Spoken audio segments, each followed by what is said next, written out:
তার ক্যারেক্টার। কেতু হলো মায়াবী গ্রহ, গুপ্ত কারক গ্রহ। যে কোনো গুপ্তভাবে কোনো কাজ করার মূল কারণ হলো সে গুপ্ত শত্রু।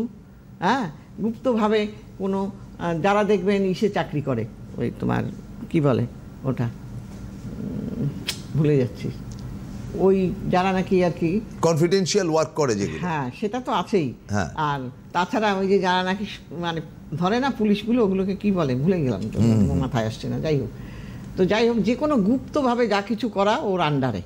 হ্যাঁ, ও যেমন বিদেশে যদি আপনি যান, তাহলে কেতু কিন্তু আপনাকে বিদেশে নিয়ে যেতে পারে। আবার এই কেতু বিদেশে নিয়ে যাবে, কিন্তু আপনাকে বেশি দিন থাকতে দেবে না, আবার ব্যাক করিয়ে দেবে, ব্যাক করিয়ে দেবে। তাহলে রাহু যেমন আপনাকে রেখে দেবে, যেমন যারা কন্টাকে যায় বিদেশে অফিসের কাজের ব্যাপারে, ধরেন 2 বছর 4 বছর, এরা কিন্তু কেতু এদের নিয়ে যায়, আবার ফেরতও দিয়ে দেয়। তো সেই কারণে এই কেতুর অনেক রকম ব্যাপার।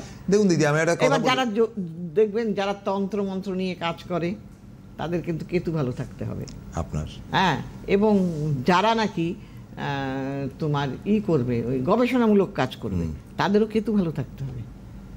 আচ্ছা, এদের ব্যাপারটা ধরুন, যারা সেলিব্রিটি, তাদেরও কি কেতু ভালো হওয়া দরকার? না না, ওদের ক্ষেত্রে কেতুর এমনি খারাপ জায়গা থাকলে খারাপ ফল দেয়, সেটা আলাদা ব্যাপার, কিন্তু কেতু ভালো থাকলে যে ওইখানে নিয়ে যাবে সেটা না। তার মানে